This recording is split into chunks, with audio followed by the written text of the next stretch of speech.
No debemos descuidarnos en nuestra vida espiritual. Un pequeño descuido puede desencadenar una serie de pecados a nuestra vida, una espiral y vamos descendiendo de la presencia del Señor y al final puede concluir en que estemos desaprobados delante del Señor. Estamos leyendo el segundo libro de Samuel y vemos como en estos capítulos que leímos anteriormente, los capítulos 11, relata el descuido inicial que tuvo David, que no pudo soportar la tentación y un pecado llevó al otro. Él no estaba en el tiempo de la guerra, tenía que haber estado en el campo de batalla y él estaba en el palacio. Estaba descansando, estaba en ocio, su vista se le fue, codició y tomó a Betsabé. Y usted y yo, para la gloria del Señor, hemos leído la historia. Todas las consecuencias, un pecado desencadenó a otro, a tal punto que cometió asesinato por encargo. Por otro lado, vemos el consejo de la palabra a través de la vida del apóstol Pablo. Él hace una metáfora muy interesante y compara que nuestra vida cristiana es similar a un atleta, pero el atleta va corriendo y se va esforzando, se va privando de muchas cosas, y esto que lo hace porque viene él persiguiendo una corona corruptible. ¿Cuánto más nosotros que vamos queriendo y anhelando alcanzar la corona incorruptible de la vida? Por lo tanto, tenemos que tener claro que nuestra vida cristiana va a estar llena de esfuerzo, de entrega, de sacrificio, de luchar nosotros también contra la tentación día a día para poder ganar esa corona incorruptible, para terminar nuestra carrera en victoria en este peregrinar. Pero esto va a necesitar que realmente nosotros estemos enfocados, que nosotros estemos dispuestos a hacer sacrificios, que hagamos esfuerzo y tengamos disciplina y dominio propio que el Señor ya nos lo dio, a activarlo y pedirle al Espíritu Santo que nos ayude y por lo tanto también leer la palabra día con día, porque de esa manera nosotros vamos a estar sometidos al Señor, fortalecidos y cuando venga la tentación en el nombre de Jesús, poderla nosotros desechar. Sean bienvenidos nuevamente a otro espacio de bendición. Para mí es un privilegio. Les saluda su hermana Elsie de Mendoza. Reciban saludos de mi esposo, el pastor José Franco Mendoza López, que con la ayuda del Señor pues tenemos aquí el privilegio y la autorización primeramente de Dios, ¿verdad? Y de mi esposo de poder desempeñar este hermoso privilegio de acompañarles en la lectura bíblica todos los días, de ser posible, a menos que exista una causa mayor. Últimamente he estado bastante estorbada de salud, pero le doy gracias a Dios que al menos para leer y compartir con ustedes, que sea el Señor usando mi boca para la gloria de su nombre. Por lo tanto, pues les agradezco su comprensión, hermanos, y su paciencia con mi voz. Y vamos a leer, no sin antes ponernos en las manos del Señor, porque es su Espíritu Santo que nos puede ayudar. Padre, muchas gracias, Señor, te damos este día hermoso que tú nos das, Señor. Gracias, Señor. Gracias, precioso Padre, porque a pesar, Dios mío, de las luchas, los esfuerzos, Señor, Dios mío, tú das la fuerza, tú das, Dios mío, Santo, Señor, la fortaleza, la guianza, dándome sabiduría. Danos más y más de tu presencia, de tu unción, de tu aceite fresco. Danos más y más de tu revelación, precioso Padre. Que sea tu Espíritu Santo, Señor, instruyéndonos, enseñándonos. Oh, precioso Dios, te necesitamos, Señor. Anhelamos, Dios mío, atesorar esta palabra y compartirla, precioso Padre, con nuestros hermanos, Señor, y también con aquellas personas que no te conocen. Toca sus corazoncitos, Señor, que esta palabra fluya y llegue, Señor amado, Dios mío, entre aquellas vidas, aquellos hogares que necesitan recibirla. Señor, tú conoces los momentos exactos, Señor, tú conoces la necesidad de cada ser y todos necesitamos de tu salvación, de tu amor, de tu gracia. Precioso Padre, en el nombre de Jesús, muchas gracias. Amén. Amén, amados hermanos, así vamos a venir este día leyendo nada más un capítulo del segundo libro de Samuel en el Antiguo Testamento, dado que los dos capítulos que leímos en el video anterior, pues hay bastante, hermanos amados, que aprender, que analizar. Sabemos que en estos espacios no podemos tal vez realizar un análisis muy profundo, pero sí comentar los aspectos que más nos han impresionado de parte del Señor, y en este caso son varios, porque hay muchas enseñanzas, muchos temas que aquí se tratan importantísimos para nuestro caminar, para este peregrinar, para nuestra formación, para dar el consejo y también tomarlo para nosotros mismos. En 2 Samuel capítulo 10 vimos que realmente al principio pues David se mantenía siempre íntegro, y cuando se dio cuenta de que había muerto un rey amonita, él decide consolar a su hijo, y esto fue mal interpretado y desencadena una guerra innecesaria, ¿verdad? Por malos entendidos. Entonces, este capítulo nos puede servir a nosotros para ver que se destaca el valor ante la adversidad y las tristes consecuencias de la desconfianza, y cómo la unidad del pueblo es necesaria para enfrentar todas estas batallas. Bueno, vemos entonces del versículo 1, bendito Dios, al 5, que tras la muerte del rey Amón, David envía mensajeros, envía una comitiva para consolar a su hijo Hanún, dice la palabra.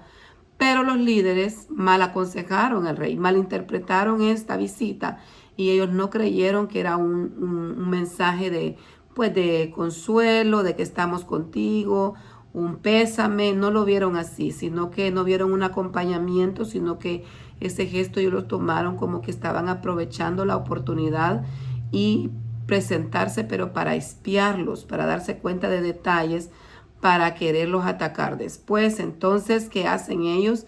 Leímos cómo los humillan a estos mensajeros, les cortan la mitad nada más de su barba y los dejan semidesnudos. Entonces, ahí se ve realmente la mala intención, la burla con la cual los envían de regreso totalmente abochornados, avergonzados. Entonces, ese orgullo, esa acción trae grandes conflictos. Vemos del versículo 5, leímos al 6, sabiendo ellos que con esto habían ofendido gravemente a David, vienen los amonitas y se preparan para una guerra y contratan mercenarios sirios, se unen con los sirios. Entonces, esto malentendido se generó en un problema muy grande, a gran escala, una guerra que no era necesaria, pero bueno, Dios lo permitió y siempre se mostró la misericordia para con su pueblo Israel. Entonces vemos cómo reacciona el general Joab, el general de David, y al enterarse David, ¿verdad? Él ordena a Joab y a todo el ejército que se organicen para la guerra. Entonces, al verse rodeados, los israelitas pues se dividen en dos frentes. Joab contra los asirios y su hermano Abisai iba contra los amonitas, y ellos hacen un pacto. Si tú ves que yo estoy vencido, ven a auxiliarme. Y si yo veo que tú estás vencido, voy a irte a auxiliar.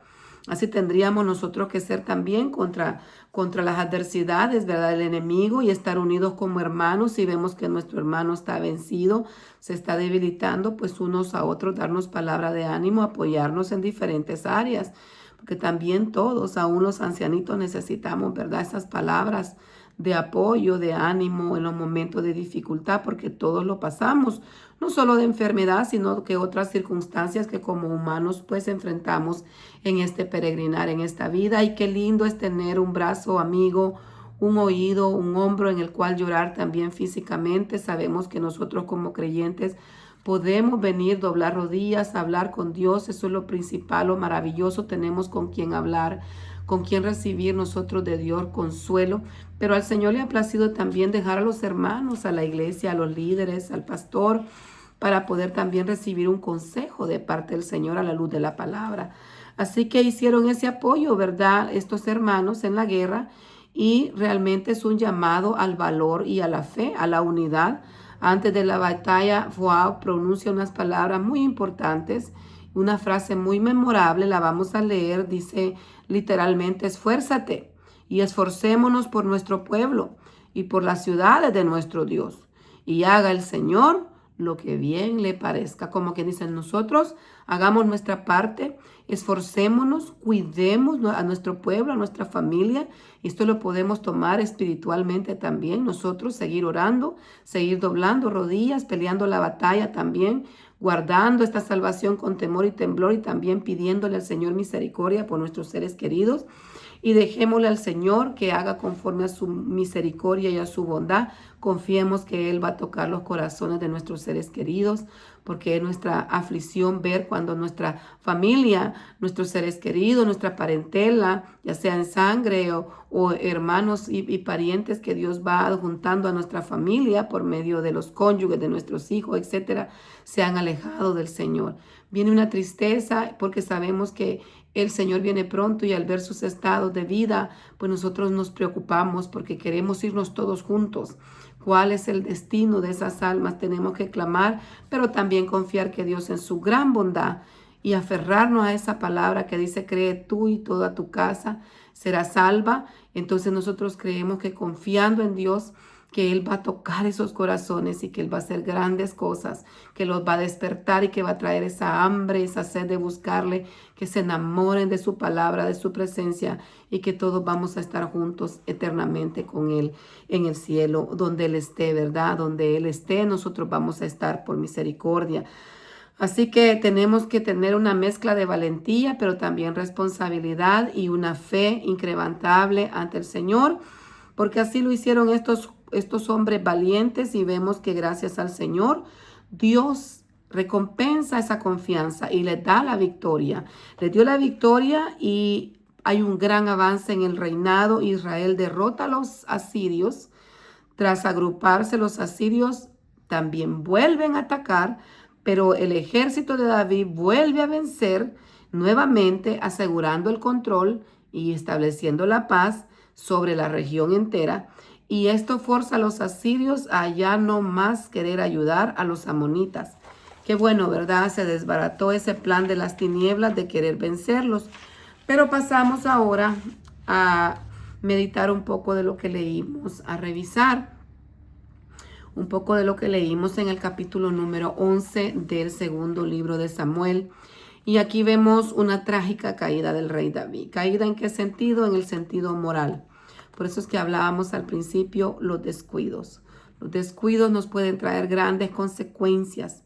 Este relato que hemos leído muestra cómo un pequeño descuido desencadenó una espiral de pecado, encubriendo el adulterio, luego queriendo tapar el pecado, luego eso trajo un asesinato y finalmente el desagrado de Dios con David. David se metió en graves problemas con el Señor. El descuido inicial lo vemos del versículo 1 al 2. Dice que era época de la guerra, en lo que los reyes salían a la guerra. Pero David decidió quedarse en Jerusalén y estaba con tiempo, estaba descansando, estaba tomándose una siesta, estaba en ocio, en tiempo de que no estaba ocupado, enfocado en algo, en algún proyecto, en alguna cosa que hacer, una actividad de beneficio. Entonces se fijó desde la azotea que una mujer hermosa se estaba bañando y se dejó llevar por la codicia. Esto lo trajo a que él cometiera un adulterio. Vemos del versículo 3 al 5 que David manda a llamar a esa mujer y resultó ser Betsabé. Pero Betsabé estaba casada, era esposa de Urías eteo, ni siquiera de un israelita, era de un eteo que se había unido al ejército de David. Entonces esto nos lleva a nosotros a analizar cómo de otras personas que no eran de las 12 tribus, había mandado Dios apoyo a David. Un guerrero no cualquiera, era uno de sus valientes guerreros. Era un hombre fiel. Y eso no le importó a David, porque a David le dijeron de quién era esposa y quién era su padre.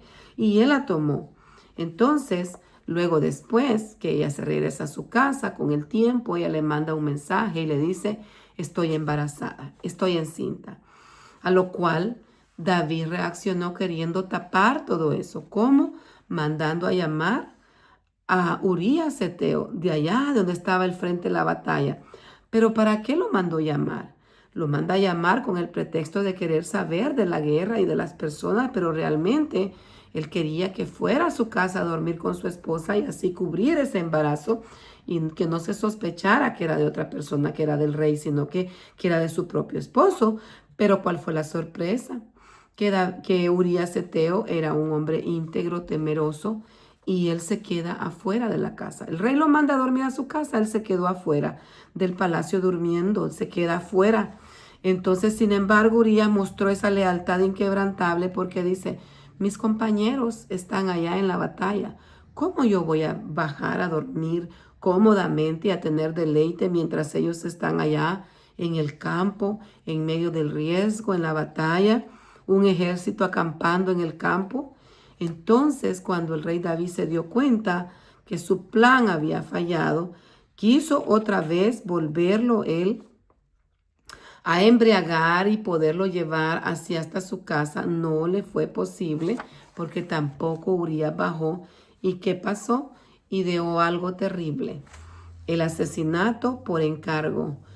Manda a llamar a su general Joab, le manda un mensaje, más bien con el mismo Urías Eteo, y le dice en ese mensaje, instruyéndolo, que lo instruye y le pide que ponga a Urías Eteo en lo más fuerte de la batalla y que cuando esté al frente, en lo más fuerte, los demás se aparten y lo dejen solo para que perezca. Wow, es impactante saber que el mismo Urías llevaba ese mensaje en su mano. Yo pensaba, ¿cómo es que él no lo abrió? Qué lealtad, qué fidelidad este hombre tenía. Él no se dio cuenta que él mismo llevaba su sentencia de muerte en la mano. Él mismo la llevaba hacia Joab, al general de David, donde se le estaba instruyendo que lo dejara solo para que muriera. Entonces, esa carta llegó, Joab la toma, leyó las instrucciones de poner a Urías en lo más recio de la batalla y que lo dejara solo en ese momento más recio para que muriera. Y Joab ejecutó la orden al pie de la letra. Entonces vemos cómo realmente fue la muerte de Urías Eteo. Él realmente fallece ahí. Y vemos entonces que mandan aviso, ¿verdad? Viene otra persona avisando de todo lo que había acontecido y le da aviso a David de que Urías Eteo realmente ya no estaba con vida. Tras saberlo, Betsabé dice la palabra que hizo luto, pero después de ese luto David tomó a esta mujer por su esposa. Ese capítulo se cierra con una declaración muy triste, muy fuerte, muy importante, que nosotros tomemos en cuenta antes de hacer algo. ¿Hasta dónde van a llegar las consecuencias de dar el primer paso? ¿Hasta dónde vamos a llegar si no usamos el dominio propio que Dios nos ha dejado? ¿Hasta dónde podemos llegar si nosotros nos dejamos arrastrar por los deseos de esta carne? ¿Hasta dónde nosotros podemos llegar en ofensa a nuestros seres queridos, a las personas que han sido leales y nobles? Y lo más triste también, a quedarle mal al Señor, porque el capítulo cierra con esta declaración y la vamos a leer literal. Mas esto que David había hecho fue desagradable ante los ojos de Jehová. Entonces vemos acá grandes lecciones. La complacencia abre la puerta a la tentación. Si nosotros estamos en tiempo de ocio, nuestra mente queda vacía, nosotros no estamos enfocados, nosotros no estamos en batalla, no estamos peleando. Puede llegar una idea, nosotros a acariciarla, perdón hermanos, contemplarla y luego sucumbir ante la tentación, porque se anida eso en nuestro corazón y nuestro corazón va a querer realizarlo. Entonces, al ya caer nosotros, solo Dios nos puede levantar. Y es doloroso cuando nosotros le fallamos al Señor. Es doloroso cuando sabemos de que ya su presencia no está con nosotros.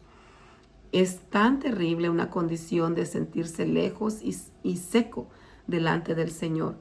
Pero la misericordia de Dios es tan grande que nos puede volver a levantar cuando nos arrepentimos de todo corazón. Cuando nosotros nos duele haber pecado, confesamos nuestro pecado y nos apartamos de él entonces y le pedimos perdón a Dios de todo corazón y le rogamos que nos dé la fuerza de ser libres, de apartarnos totalmente de esa situación que nos mantenía a nosotros presionados, dominados, ahogados, lejos del Señor.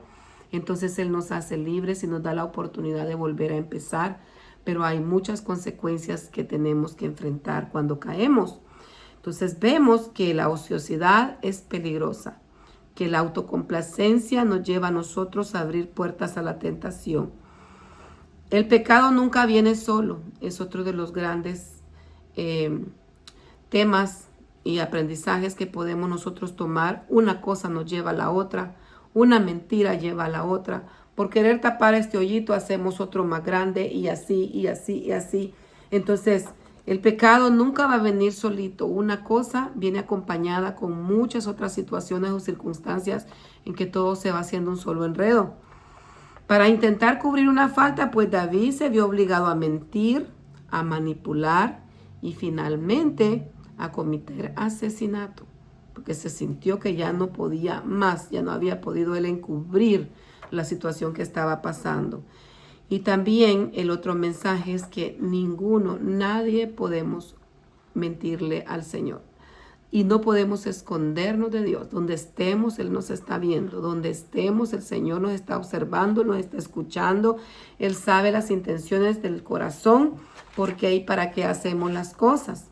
Aunque David logró engañar a los hombres, algunos hombres, sus acciones no pasaron desapercibidas ante los ojos de Dios, ante esos ojos divinos que todo lo ve y todo lo sabe.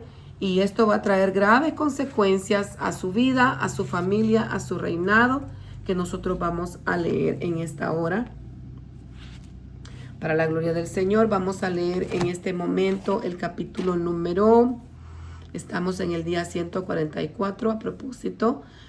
Nos corresponde leer este día el capítulo número 12 de este libro segundo de Samuel. Y es bastante largo y también por todo lo que hemos meditado, que ya llevamos varios minutos con el video, vamos a leer nada más este capítulo por este día. Hacemos una excepción para la gloria del Señor en nuestro plan de lectura. Y el capítulo se titula Natán amonesta a David. Capítulo 12, segundo libro de Samuel. La palabra de Dios la leemos en el nombre del Padre, del Hijo y del Espíritu Santo. Jehová envió a Natán a David y viniendo a él le dijo: habían dos hombres en una ciudad, uno rico y uno pobre. El rico tenía numerosas ovejas y vacas, pero el pobre no tenía más que una sola corderita, que él había comprado y criado, y que había crecido con él y con sus hijos juntamente, y comiendo un bocado de su vaso y bebiendo de su vaso, y durmiendo en su seno, y la tenía como una hija. Y vino uno de camino al hombre rico, y éste no quiso tomar de sus ovejas y de sus vacas para guisar para el caminante que había venido a él, sino que la tomó la oveja de aquel hombre pobre, y la preparó para que el que había venido a él. Entonces se encendió el furor de David en gran manera contra aquel hombre, y dijo a Natán: vive Jehová, que el que tal hizo es digno de muerte, y debe pagar la cordera con 4 tantos, porque hizo tal cosa, y no tuvo misericordia. Entonces Natán dijo a David: tú eres aquel hombre. Así ha dicho Jehová, Dios de Israel: yo te ungí por el rey sobre Israel, y te libré de la mano de Saúl, y te di la casa de tu señor y las mujeres de tu señor en tu seno. Además te di la casa de Israel y de Judá. Y si esto fuese poco, te habría añadido mucho más. ¿Por qué pues tuviste en poco la palabra de Jehová, haciendo lo malo delante de sus ojos? A Urías Eteo heriste a espada, y tomaste por mujer a su mujer. Y a él lo tomaste con la espada de los hijos de Amón, por lo cual ahora no se apartará jamás de tu casa la espada, por cuanto me menospreciaste y tomaste la mujer de Urías Eteo para que fuese tu mujer. Así ha dicho Jehová: he aquí, yo haré levantar el mal sobre ti de tu misma casa, y tomaré de tus mujeres delante de tus ojos, y las daré a tu prójimo, el cual yacerá con tus mujeres a la vista del sol, porque tú lo hiciste en secreto. Mas yo haré esto delante de todo Israel a pleno sol.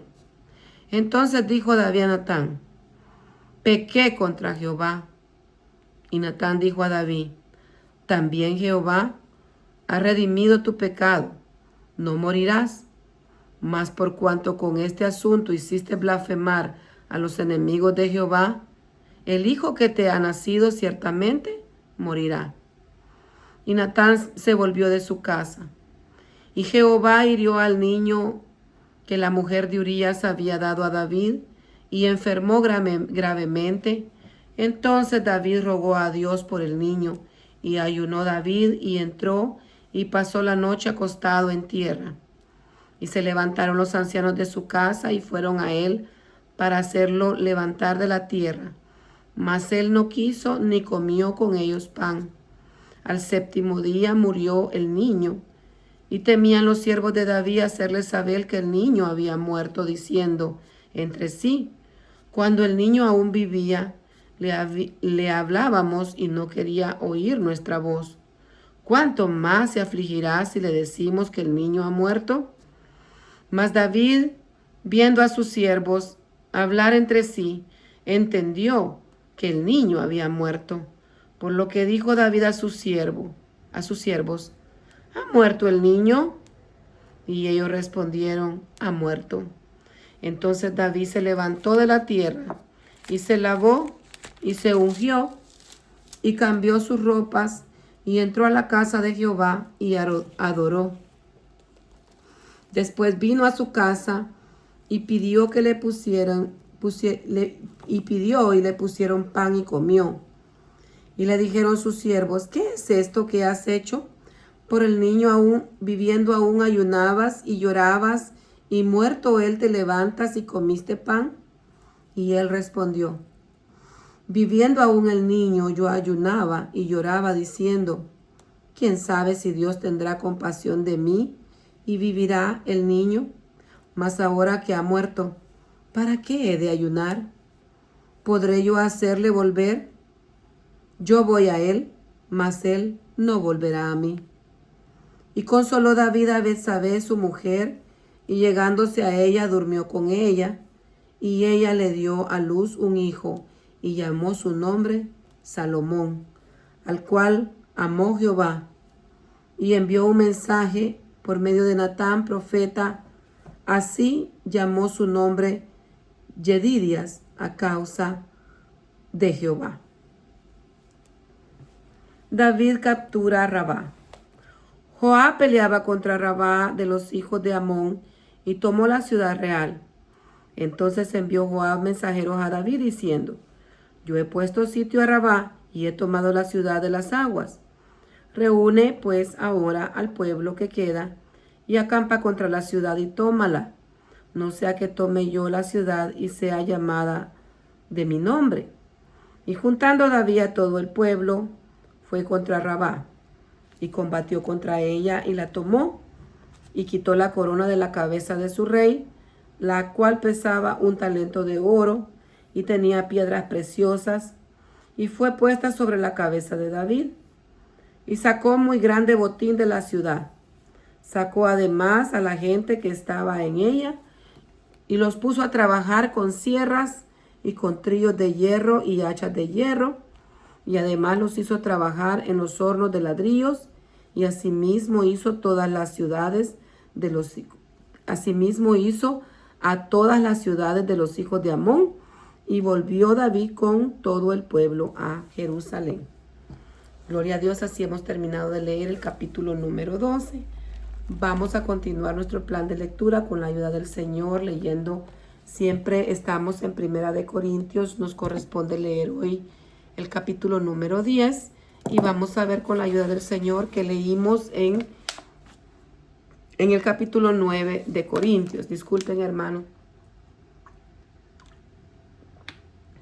Sigo en lucha con mi garganta y por momentos pues tengo una resequedad. Necesito tomar un poco de agua y sigo confiando que el Señor me va a ayudar.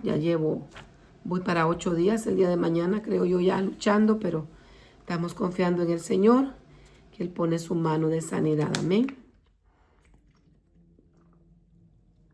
Bendito Dios.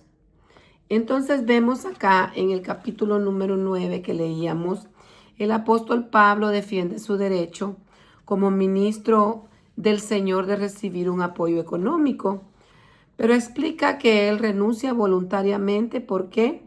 Para no ser obstáculo al evangelio, porque había mucha murmura, muchas cosas en contra del apóstol. Vemos cómo le costó, a pesar de que él pues fundaba iglesias. Después, con el tiempo, se infiltraban personas, o dentro de la misma Grey habían personas que se levantaban contra él, hablaban tantas cosas que en un momento dado él tenía que, por un lado, explicar más a fondo las situaciones, muchas veces defender su apostolado, su ministerio, y tantas cosas de las cuales nosotros podemos aprender mucho hoy en día también. También vemos que en este capítulo va a ser la analogía de un atleta para enfatizar la disciplina que nosotros como creyentes tenemos que tener, el dominio propio también, para que nosotros podamos continuar esta carrera en victoria y mantenernos firmes hasta el final. Porque el que persevere hasta el final, dice la palabra, este será salvo. Mantente fiel hasta la muerte, dice Apocalipsis, y Él nos entregará la corona de vida.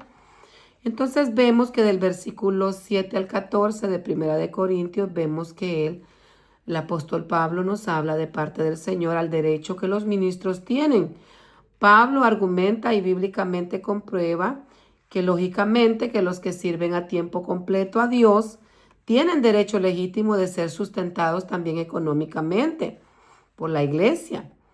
Tal como un soldado se costea cuando va a la guerra, cuando está de alta, ¿verdad? Él está bajo un dominio, una estructura, y él recibe un salario, recibe algo con lo cual él también pueda sustentar a su familia y sus necesidades, al menos las básicas, ¿verdad? Para poderse dedicar a estar ahí prestando servicio militar. También vemos como el apóstol compara al labrador, que el labrador también tiene esperanza de comer del fruto que está sembrando, no solo ver.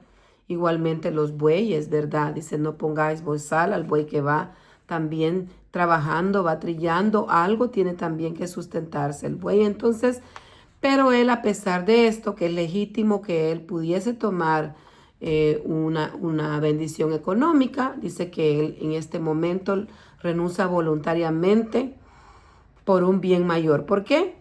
Porque aunque tiene ese derecho, decide no utilizarlo para evitar cualquier sospecha de que él está predicando el evangelio por lucro, y para garantizar también que los demás tomen el ejemplo, que no vayan a estar predicando, compartiendo la palabra por un interés realmente económico, sino que el interés, el propósito tiene que ser genuino, puro, de que las almas conozcan al Señor, que sean salvas, que el evangelio siga siendo predicado con libertad, con un buen propósito, dándole gloria al Señor y anhelando ver esa conversión de las almas.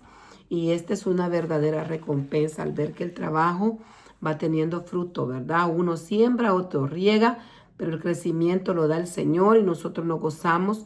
Hay fiesta en los cielos cuando un pecador se arrepiente, y también en la iglesia vemos nosotros el gozo. Tal vez hemos estado compartiéndole la palabra a una persona, a un amigo, se ha estado orando por alguien, y al ver que esa persona toma la decisión de vida, de entregarle su corazón al Señor, de pedirle perdón de pecado, de tomar esa salvación tan linda, nosotros hasta lloramos, ¿verdad? Al ver que realmente Dios sigue tocando los corazones, sigue salvando, el Señor sigue restaurando, sigue llamando y añadiendo a los que han de ser salvos. Eso es maravilloso. Vemos también otro aspecto del versículo 19 al 23. Vemos la flexibilidad y la adaptación que también Pablo se hace a todos. Se hace para ganar mayor personas acercándose a ellos. Se va adaptando, ¿verdad? A los judíos, se adapta a los gentiles, pero no comprometiendo el mensaje. El mensaje sigue siendo el mismo, sigue siendo puro, tanto para los judíos como para los gentiles. Pero lo que él hace es como identificarse con ellos, acercarse a ellos para poderles compartir la palabra y el mensaje de salvación. También vemos nosotros el otro aspecto, que es la disciplina y el dominio propio, donde sigue hablando acerca nos compara a los cristianos, ¿verdad? Los creyentes que vamos caminando en esta vida siguiendo a Cristo, siendo discípulos del Señor, habiéndole nosotros entregado nuestro corazón, habiéndonos arrepentido de nuestros pecados, nos compara con la carrera que realiza un atleta. Y un atleta, para poder correr esa carrera, tiene que abstenerse de mucha alimentación, tiene que ejercitarse, tiene que mantenerse en forma, tiene que esforzarse, tiene que enfocarse, tiene que continuar, tiene que cuidarse, tiene que guardarse para poder estar en condiciones de seguir corriendo. Entonces esto nos dice a nosotros que no tenemos que descuidarnos, sino que tenemos que seguir adelante, que tenemos que tener enfoque, esfuerzo. Tenemos nosotros que mantenernos activos y proseguir a la meta avanzando, porque estamos ya por ganar nuestra corona incorruptible. Entonces los atletas, imagínense cómo, dice, se esfuerzan por ganar algo que es corruptible, que aquí se va a quedar. No digamos nosotros que tenemos tanto que ganar. Lo que viene, lo que está por venir es más grande y es eterno. Pero también nos dice que tengamos cuidado porque corremos un riesgo. ¿Y cuál es el riesgo? Que nos descalifiquen. ¿Por qué? Porque nosotros tenemos que enfocarnos en vivir una vida recta, disciplinada. Él dice, yo golpeo mi cuerpo y lo pongo en servidumbre, porque él sabía que tenía que estar enfocado, no descuidarse, porque él decía, no siendo que yo siendo heraldo pase a ser desechado. Entonces nos advierte claramente, mire lo que estamos leyendo también en el segundo libro de Samuel, que realmente dice que lo que David hizo fue desagradable a los ojos de Jehová. Y ahí tuvo graves consecuencias David para con su vida, su relación con el Señor, para con su casa, para con el reino. Vino la prueba, la tribulación, y era parte del proceso y la consecuencia que la espada no se iba a apartar de su casa. Eso era angustia, eso venía momentos terribles. Solo la misericordia del Señor nos puede levantar, pero Dios es misericordioso y Él sabe que si, así como a David se arrepintió de su pecado tan grave, Él le clama al Señor y luego Él escribe ese precioso Salmo 51 después de haber cometido ese pecado y le ruega al Señor que no aparte su espíritu de él. Él se preocupaba que él ya no estuviera su espíritu con él y que le diera un corazón limpio. Límpiame con hisopo y seré limpio. David le empieza a expresar de que él reconoce que mientras guardó ese pecado, sus huesos se consumían, pero que él está anhelando su presencia y Dios le responde en misericordia que no iba a morir. Dios tenía grandes promesas para con el rey David y a pesar de que él falló, pero David tenía algo tan lindo que nosotros tenemos que imitar y es en este sentido que si bien es cierto, él falló, pecó como todos nosotros somos humanos, fallamos, pecamos, pero él se arrepintió, se humilló y reconoció y anhelaba la presencia del Señor, amaba a Dios, amaba estar con su presencia y tenía angustia de que su espíritu ya no estuviera con él. Entonces eso tenemos nosotros que tomar ese consejo para nosotros también si hemos cometido una falta. La Biblia dice, hijitos, si pecáis, abogado tenéis para con el Padre. Mientras hay vida y esperanza, hay que pedirle perdón al Señor y ponernos a cuenta hoy, porque el mañana no es nuestro. No sabemos de qué manera y hasta cuándo nosotros vamos a vivir en esta tierra. El problema no es morir, sino que el problema grande para nosotros como humanos es morir sin Cristo, porque esa eternidad sin Cristo es una eternidad de tormento y ahí ya no hay salida. Ahí ya no podemos nosotros como humanos hacer nada. No existe el purgatorio a la luz de la palabra, no está. Dice la Biblia que una vez el hombre muere, viene el juicio. Es Dios quien va a juzgarnos. Entonces nosotros tenemos que aprovechar hoy en vida para podernos acercar y ponernos a cuentas al Señor. Hoy, mañana no sabemos. Si la misericordia del Señor está, ahora Él está con los brazos abiertos. Ven a Cristo. Reconcíliate, si tú le servías, le trabajabas, si tú estabas con el Señor en comunión, te descuidaste, caíste, tropezaste, Vuélvete a levantar en el nombre de Jesús, como David intentó y lo logró. Gloria a Dios. Así que vamos a continuar con el capítulo 10, amonestaciones contra la idolatría, primer libro de Corintios, primera carta a los Corintios, capítulo 10. Porque no quiero, hermanos, que ignoréis que nuestros padres todos estuvieron bajo la nube y todos pasaron el mar y todos en Moisés fueron bautizados en la nube y en el mar. Y todos comieron el mismo alimento espiritual y todos bebieron la misma bebida espiritual, porque bebían de la roca espiritual que los seguía, y la roca era Cristo.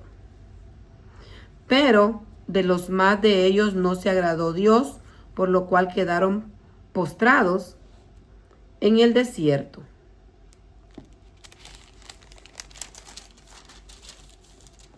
Mas estas cosas sucedieron como ejemplos para nosotros, para que no codiciemos cosas malas, como ellos codiciaron. No seáis, idólatras, como algunos de ellos. Según está escrito, se sentó el pueblo a comer y a beber y se levantó a jugar. No forniquemos, como algunos de ellos fornicaron, y cayeron en un día 23,000. Ni tentemos al Señor, como también algunos de ellos le tentaron y perecieron por las serpientes. Ni murmuréis, como algunos de ellos murmuraron y perecieron por el destructor.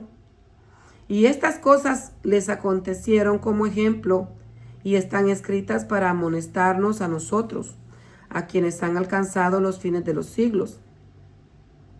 Así que el que piense estar firme, mire que no caiga. No os ha sobrevenido ninguna tentación que no sea humana, pero fiel es Dios, que no os dejará ser tentados más de lo que podéis resistir, sino que dará también juntamente con la tentación la salida para que podáis soportar. Por tanto, amados míos, huid de la idolatría. Como es a sensatos os hablo, juzgad vosotros lo que digo. La copa de bendición que bendecimos, ¿no es la comunión de la sangre de Cristo? El pan que compartimos, ¿no es la comunión del cuerpo de Cristo? Siendo uno solo el pan, nosotros, con ser muchos, somos un cuerpo. Pues todos participamos de aquel mismo pan.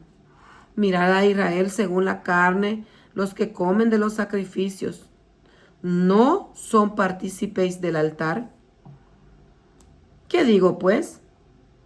¿Que el ídolo es algo o que sea algo lo que sacrifican a los ídolos? Antes digo que lo que los gentiles sacrifican a los demonios, lo sacrifican y no a Dios. No quiero que vosotros os hagáis partícipes con los demonios. No podéis beber de la copa del Señor y de la copa de los demonios.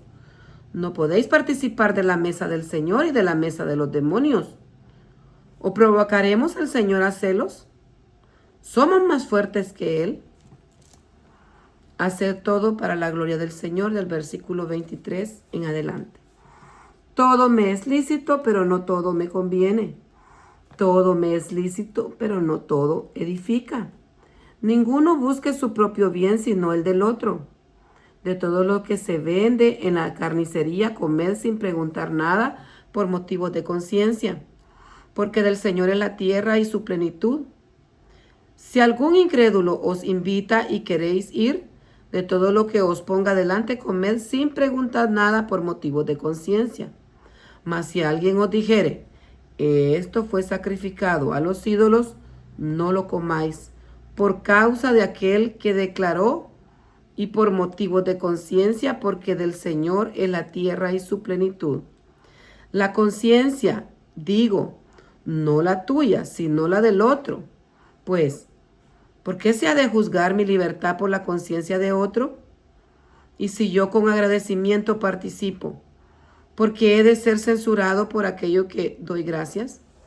Si, pues, coméis o bebéis, o hacéis otra cosa, hacedlo todo para la gloria de Dios. No seáis tropiezo ni al judío, ni a gentiles, ni a la iglesia de Dios, como también yo en todas las cosas agrado a todos, no procurando mi propio beneficio, sino el de muchos, para que sean salvos. Sed imitadores de mí, así como yo de Cristo. Gloria a Dios, así llegamos al final de la lectura de este día. Damos gracias al Señor. Bendito sea el nombre de Jesús. Así pues, si Dios nos permite, con la ayuda del Señor, mañana continuamos con estos hermosos temas, hermosa lectura. Proseguimos con el plan de lectura bíblico que el Señor ha puesto en nuestros corazones, empezando este año 2026, 1 de enero del 2026, continuamos y si Dios nos permite, pues al terminar el año hemos terminado de leer la Biblia. Estamos tratando de llevar 2 capítulos del Antiguo Testamento, 1 del Nuevo. A veces hay excepciones por motivos de introducción de un nuevo libro. No leemos el primer capítulo o del Antiguo Testamento un capítulo, pero con la ayuda de Dios creemos y confiamos que vamos a seguir avanzando. Es importante que vayamos nosotros aprendiendo con la ayuda del Espíritu Santo. Siempre oremos que el Señor nos ayude a permanecer en su palabra y también que ponga ese anhelo de compartir su palabra, porque se trata también de que la bendición fluya. Es un privilegio que tenemos de compartir la palabra, pero también es una orden, es una obligación, es un requerimiento que el Señor nos demanda a nosotros los creyentes, que compartamos la Biblia, que es una gran comisión de toda la iglesia, no solo el pastor, los ancianos, los líderes en los diferentes ministerios, sino que todos los creyentes estamos llamados a compartir la buena nueva de salvación en Cristo Jesús, porque Él dijo, por tanto, id y hacer discípulos a las naciones, bautizándolas en el nombre del Padre, del Hijo y del Espíritu Santo, y enseñándoles que guarden todas las cosas que os he mandado. Y aquí, dice el Señor, yo estaré con vosotros hasta el fin. Eso lo encontramos en el último capítulo de Mateo, capítulo 28. Entonces nosotros, amados hermanos, necesitamos compartir. Aprovechemos los medios, las redes sociales. Todas las redes que tenemos son varias ahora, plataformas que podemos nosotros compartir la palabra del Señor. Eso es lo más maravilloso que nosotros podemos compartir. Ayudarnos unos con otros al crecimiento espiritual, ayudarnos unos con otros a darnos palabra de ánimo, de aliento y de ser necesario exhortarnos con amor unos con otros, porque la venida del Señor está cerca y necesitamos estar preparados como esas vírgenes sensatas con lámpara y con aceite. Maranata, Cristo viene pronto, y el Espíritu y la iglesia dicen, ven, ven Señor Jesús, ven, ven Señor Jesús, te estamos esperando. Amén.